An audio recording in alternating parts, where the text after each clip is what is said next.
What's up, everybody? Tommy here, Math Productions Gaming, and we're trying something new. I know it's been a long time since I've had a new video uploaded to this channel. We've been making a lot of shorts, as much as we can from the videos that have already been uploaded, and those are all based around Fallout 4. I have mentioned, in both long form obviously and shorts obviously from the long forms, a couple of times that I've tried Fallout 76 for maybe a total of like 6 hours previously, with zero knowledge going in and a lot of expectations that were incorrectly aligned with the actual game itself.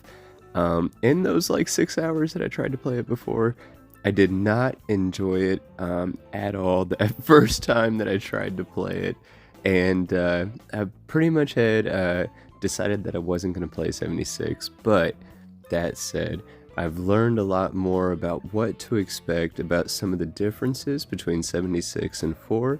I learned that I cannot go into this game expecting it to play like almost like a one-for-one or even just a very similar experience to Fallout 4. 76 is entirely, in my opinion, the way it plays, its own game. Obviously it's not. It's definitely firmly within the established lore. It's firmly within the mechanics that you're used to, that I'm used to.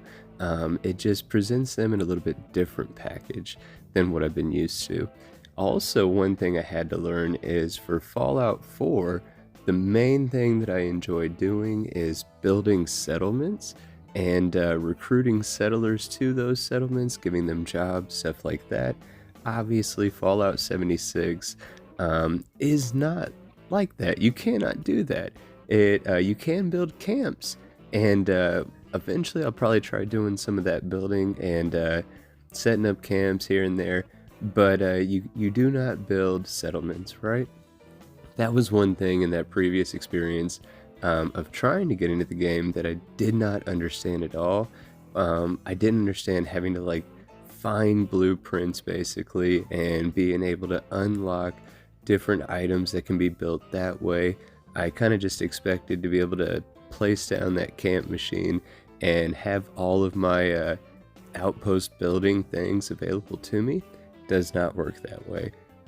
What I did learn, shout out to a good friend of mine that I work with, a dude named Rob, but he tried to stress to me before, junk is super valuable, if not the most valuable items in the game, and I did not understand that initially. Going in this attempt here today, I tried to keep that at the front of my mind, and things just really became clear the further into play that I actually got. A lot of the lessons that I've been told ahead of time, tips and advice that I had seen for myself ahead of time, those first experiences, they just didn't resonate with me really. It did resonate better this time, and I will spoil a little bit that I had a much better experience today playing 76 than in that previous attempt, right? But before I get to that final opinion from me about 76 and what I'm going to do with 76 moving forward, if we're going to do anything with 76 moving forward, to catch you guys up, I did just create a brand new character for Fallout 76. We just named him Tommy 76. I don't really like the way dude looks. He definitely does not look super similar to me, but it is what it is. We went with the long hair, we went with the beard, we have the glasses. I think that's cool that we get those right at the start. We grabbed all the starting gear from when we first started out in the vault. It walks you through a bunch of little stations where it gives you some information about the world, and it gives you a few starting items to take with you, and then you get out to the vault door and you exit out into the world, right? From there, you can meet up with a robot that'll give you a few more instructions, and you can meet up with 2 people who will give you some of the base setting of the start of the game, point you in the direction for that first quest line, having you go towards a building called the Wayfair, if I recall correctly in the moment. But so we faced some enemies in some combat on the way, pretty much just ferals, but we eventually made it here to this building. We took out this bad guy, and we started talking to Duchess. Duchess and the person that's sitting over in the corner, we end up talking to both of them, and this is what gives you the starting quest for Fallout 76. When I first tried to play Fallout 76, I did not come over to this area. I basically just got out the vault and started wandering around exploring, and I think that was a lot of my frustration. If I would have just kind of let the game railroad me into these first couple of missions, it gives me a better Wayward, there we go, but it gives me a better understanding. It'll give any other player a better understanding of kind of why you're doing what you're doing in the world, and it gives you some key points of interest. There's a donation box at the vault when you first get out. There's that donation box there again by the Wayward. There's a bunch of crafting stations that you can use to scrap all of your stuff to craft different items or modify or repair your items. Following those initial dialogue prompts from those initial NPCs when you exit the vault, I need to highly encourage any viewer watching, you should definitely do those first couple of quests, because again, it'll make your entry into the world of Fallout 76 a lot more smooth. I say that from experience. I do put a lot of my frustration in that first experience about just going in blind, really. I should have gone in with a better idea of what to expect. Some could argue the game should do a better idea of forcing the player into understanding, but then you get into that debate about how much do you want to be able to free roam versus be railroaded, and I really like the idea of the open world sandbox nature of the game. I don't want to be forced railroaded into quest overtly, but I do again recommend for new players, like I'm considering myself still, go ahead and follow those initial starting quests. I thought this was funny. I thought it was just a random POI that had like a random stash box and some crafting tables and stuff like that, and then I saw the camp machine. I think that we just randomly went through and used someone's camp. I think that's a really cool aspect of 76. I like that there is that multiplayer type aspect. When there's other people on the server, you can see their camps a couple of different times in the like hour and 15 minutes that I was playing for this video here. I actually saw some other players on screen. I really think that's cool, and I think that that's going to be fun to explore if I were to explore this game further, right? We did explore some of the quest lines further, getting a feel for the combat. My second biggest complaint that I had about 76 the first time I tried playing it was VATS. VATS to me way different in 76 and in 4. I was used to being able to lock on to targets, easily toggle between them, being able to pick which specific body part or whatever that I was trying to target in the VATS system.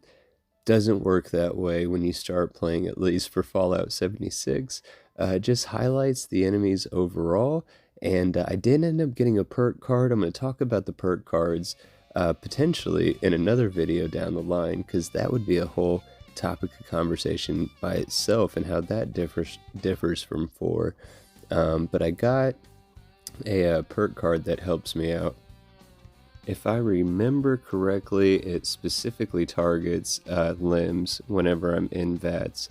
So I guess that's cool, because there's a lot of feral ghouls at the beginning areas, especially right when you come out of the vault, in and around the Wayward area in this building that we're in right now. So having a card that makes it in VATS so that I'm specifically going after limbs is nice, because in 76, just like in 4, a great strategy to use against enemies is to try to take out their legs, right? Especially with ghouls, if they're on the ground, they can't keep coming for you. And my other tip is throwables. Inside, do not use Molotovs. If you're like me, your luck means they're going to clip on the walls or the ceilings every time. But frag grenades are your best friend inside, especially against ferals when there's like 2 to 4 in a little cluster at one time, right? But I gotta admit, I am having fun. Once I knew what to expect about the difference in VATS and that my junk was going to be really important, that the building was going to be a little bit different, kind of going in with that understanding and an open mind, actually following a couple of these starting quest lines here, getting to explore a couple of these starting points of interest and these few bouts of starting combat. I do have to admit, and I will admit since we're close enough to the end here, I did have a really good time playing Fallout 76 here this afternoon, so much so that I even kept playing for a couple more hours of footage after this video's through, and we already have another video ready. We'll put that one up tomorrow, and that one we're going to show off the events of Fallout 76. I happened across an event while I was solo. No one else showed up. I don't know if it was a multiplayer event or if there's other like mini events in game or whatever for a single player. I don't know. But I found an event and I went through an event, and we'll find out if I succeeded or not in said event, right? But what you're seeing on screen here is just the conclusion of one of these starting quest lines, showing you the basics of cooking and some crafting. And with the cooking, the hunting, you got to use some terminals. In that dungeon that we just cleared, I also had to hack a terminal at one point, as well as using a bobby pin on a door at another. The game is really intriguing, and I'm kind of sad at myself that I gave it such a not good faith attempt at it originally when I played it. Going into it this time in a better faith attempt to enjoy it, I am actually enjoying it, and I'm looking forward to continue playing on with it a little bit more. It does not mean our videos for Fallout 4 are through. They are going to continue on as well, but we're going to have fun and take a little break and then check out 76 for a little bit longer here. I hope that sounds good to all of you. I hope that you guys enjoyed the video. If you did, I hope that you pressed the like button. If that does sound good and you want to see more of the Fallout 76 content on the way, don't forget to subscribe to the channel. It helps out a lot when you do. Let me know in the comments what you think, and take care.